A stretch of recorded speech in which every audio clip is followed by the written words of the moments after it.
Dave, you have an article right now in Fox News saying Donald Trump broke the woke stranglehold on our country and on us. What are you talking about? What do you mean?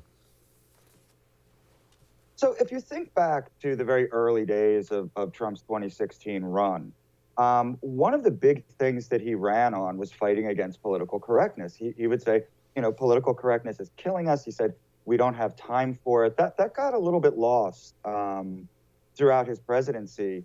But while he was saying that, we still had Republican leaders who, anytime they were even remotely accused of racism, would just sort of like collapse into the fetal position and shut up, right?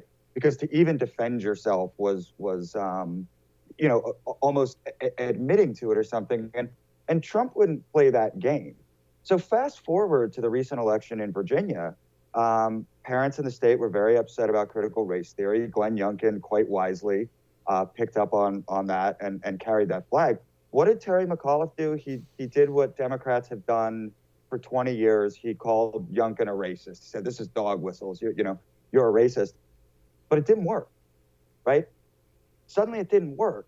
And I really do believe that the reason it doesn't work anymore is because Donald Trump took so many bullets on this, took so much flack on this, that he really sucked the air out of the balloon. And it's just, it's an aspect of the Democrat Party playbook that I don't think is ever going to work for them quite the same way again.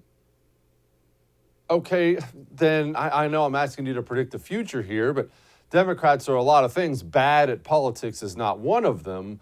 Where do they go from here? If I understand, look, in some idiot like Maxine Waters, her district, that card's always going to work. I get it. She's always going to be anti-Maxine. But for most of the country, when they hear racism and now everyone rolls their eyes instinctively, that means it's become a political loser.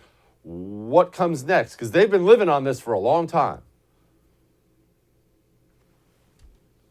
Yeah, I mean, look, they have a problem. I mean, I think what McAuliffe could have done and probably should have done is acknowledge at least some of the excesses of wokeness, right? Acknowledge that, like, yeah, we don't want to separate kindergarten students by race and tell some of them they're oppressors and some of them that they're oppressed. Instead, he just pretended like the whole thing was a non-issue, that anybody who claims that it is an issue is a racist. You have Breonna Keeler on CNN just like, repeating over and over again an interview with Rick Scott. It's not in the curriculum. It's not in the curriculum. He's quoting her from the Department of Education. And they just can't shake this. And I think they need to. I think they need to find a more nuanced argument in regard to these things. But are they capable of it? I'm not sure. Will AOC let them? I'm not sure. Well, you say Donald Trump broke that. Do you think the GOP is bolder now than they were before? Because Lord knows they need to be. I do think so. I think that some of the courage that at least many of them sort of screwed up after everything that happened with January 6th, where you had this immediate reaction of sort of like, this is really bad. And then as the facts sort of came in, more and more House Republicans became resistant to the idea of this bipartisan commission.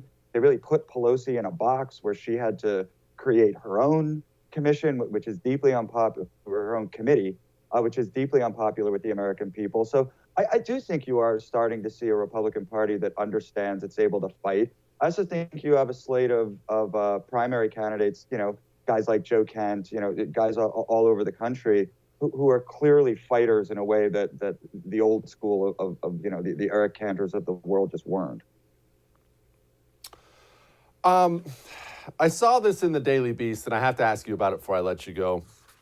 Christie, Liz Cheney, they think that's the ticket that could they could bring Trump down. Is that the ticket that's going to bring Trump down? No, that's absolutely insane. I will say this though, and you and I may well disagree on this a bit. I put them in somewhat different boxes. I still think, at least at this point, depending on how much farther off the farm he wants to go, there still is a place in the GOP and the conservative movement for Christie. He's a Northeast Republican, right? Northeast Republicans are different. 6 of the 13 House members who voted for the infrastructure package were from New York or New Jersey. I think that can still be in the tent. Cheney can't be.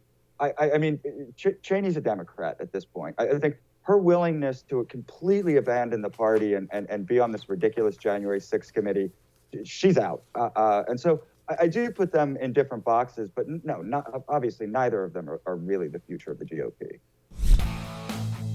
Hey, thanks so much for watching The First on YouTube. If you liked what you saw, go ahead and like and subscribe. You heard me. Like it, subscribe. You'll get a lot more of it and a lot more of me.